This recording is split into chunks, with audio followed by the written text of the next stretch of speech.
Alright guys, time for another giveaway. This Eric Oakley Tour Series Berg. Beautiful blacked out disc right here. But as always, this can be yours to win. All you got to do is leave a comment and make sure you're subscribed to the channel.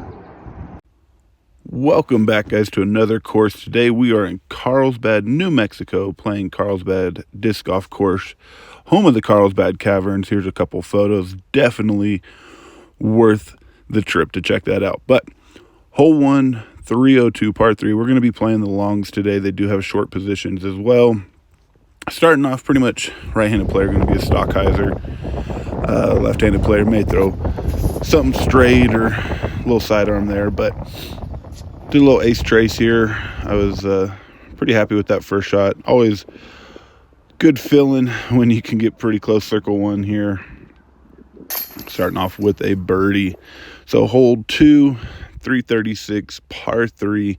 There is going to be a Mando right of this pole right here, and then it's going to be coming in. There is a parking lot with some cars over there, so I'm pretty sure that's why they did that. You can kind of see a vehicle right there, but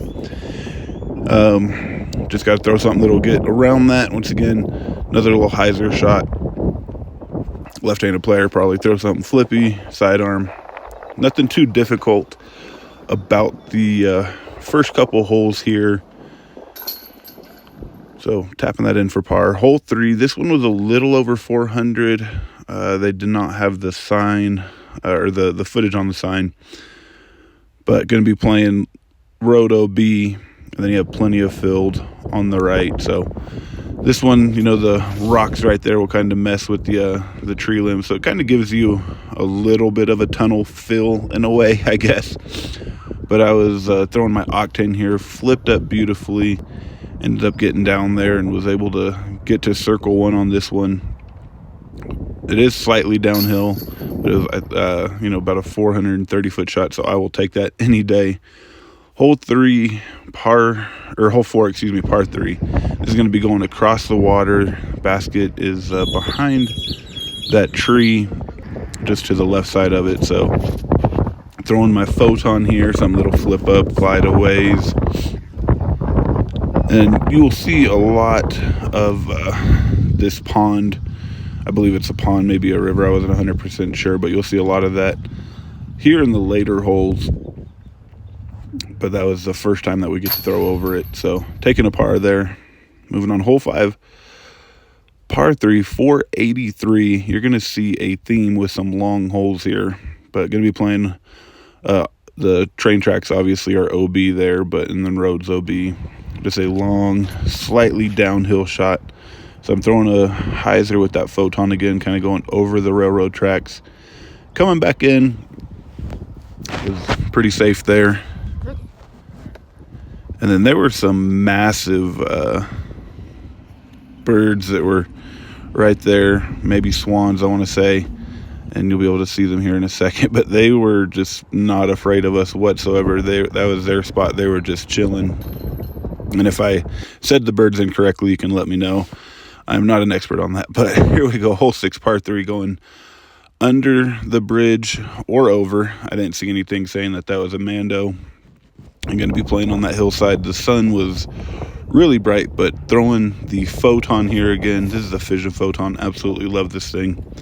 These will just flip up, glide a long time, and then always dependable hyzer at the very end. But I was having such a hard time seeing this putt right here because of the sun blaring down. So missed that birdie putt, but taking a par. So here we go, par 4, 461. Hole number 7, and I was like, okay, well, the last couple holes were almost 500, but it kind of makes sense in a way just because of the placement so close to the street there and all these trees, and it's protected. But throwing a huge sidearm up and over this first tree, kind of landing near that second tree. You could throw something straight along that hillside. I just didn't want to chance anything with that fence right there and the barbed wire. I didn't want to lose a disc basically. So kind of a cool little pin location that they have here, but was able to secure a birdie there. So hole 8, 356, par 3. This one just going to kind of be out in the middle of the field, elevated basket. So I'm going to be throwing my nitro here, pretty overstable disc, and as soon as it left my hands, I felt so bad about it and didn't even want to watch the flight. So here we are, just going to be laying up. Was pretty far off from that one, but taking a par. Hole 3, or I'll get this right one day. Hole 9, par 3.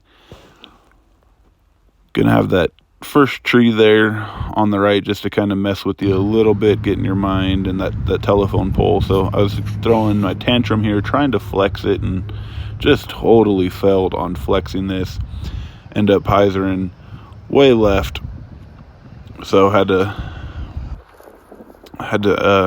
end up just laying up here, and then that shot just got so in my head, and I was just so upset with. Actually, it went back to hole 8 with that other drive, but it's one of those things where you got to try to fight mentally through it, and just ended up bouncing off the band, taking my first bogey of the day. So hole 10, 391. This one's going to be pretty straightforward shot right here. Nothing too dangerous, nothing too crazy, but the obviously OB behind it.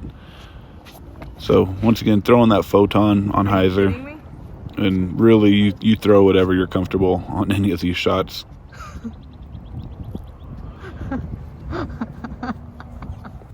And I got quiet there for a second because you could hear my wife. She thought that I was going to end up going into that gazebo area. There were some people sitting there, and luckily I did not. So here we go, hole 11, 413, par 3. This one has a ton of trees that you got to deal with on the right side. And I selected to throw a sidearm, and I just ended up hitting the backstop of that baseball field that they have there, or used to have there. So bounced right off of it. So throwing another sidearm up and over everything.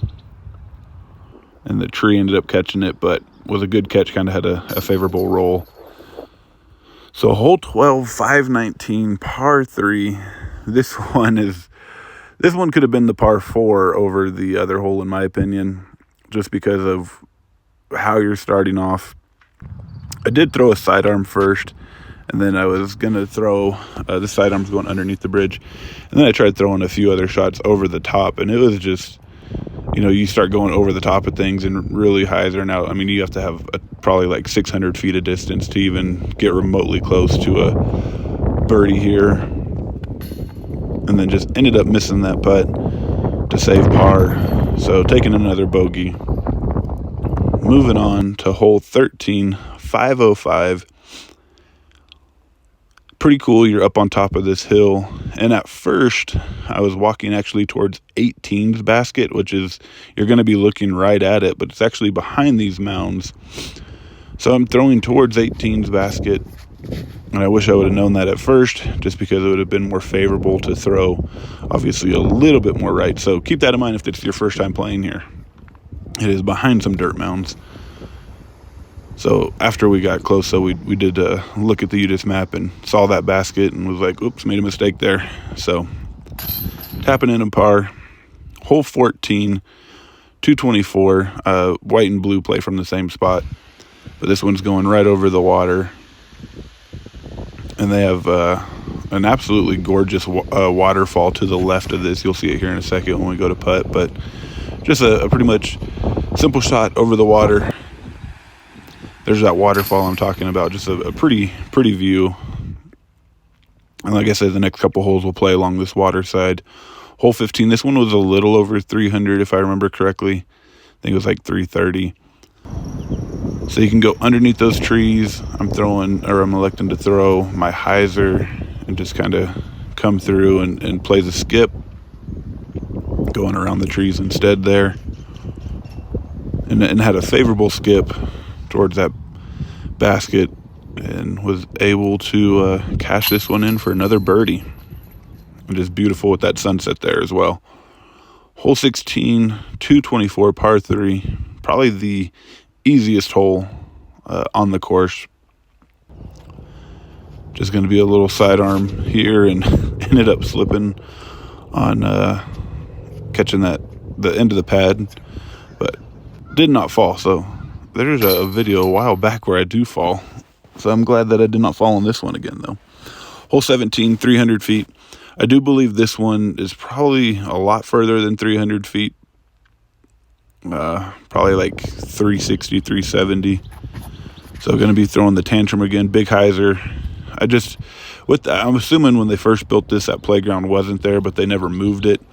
So I just didn't want to fool with trying to throw sidearms or stuff, because there were some people you can kind of see in the background that were walking towards it. So I just wanted to go around everything. And actually to the left behind us was a veterans park. Really cool area to check out. And hole 18, this is where it all goes downhill. The tantrum finally turned over and kept turning over. And I ended up smacking right into that white truck that I'm standing next to. So felt really bad. Talked to the guy, apologized to him. And here we go, cashing in. Just beautiful view. Absolutely loved this course. So ended up 4 under. I'll take it any day. All right, guys, so just got done playing here at Carlsbad Park, or Carlsbad Disc Golf Park 18 here. They have beginner tee pads, they have advanced tee pads. As you could tell, some of those 500-foot par threes definitely got to have a strong arm out here. Not a ton of trees to navigate through or anything like that, but we have the water on a few holes, out of bounds on a few holes with the road and whatnot. But overall, great course. Feel really bad hitting the person truck behind me on 18's tee shot. I apologize to him. But overall, if you guys are ever in Carlsbad, New Mexico, check out Carlsbad Caverns, of course. And then if you guys play disc golf, check this out. Really, really cool veterans park as well. Thank you guys so much. Take care.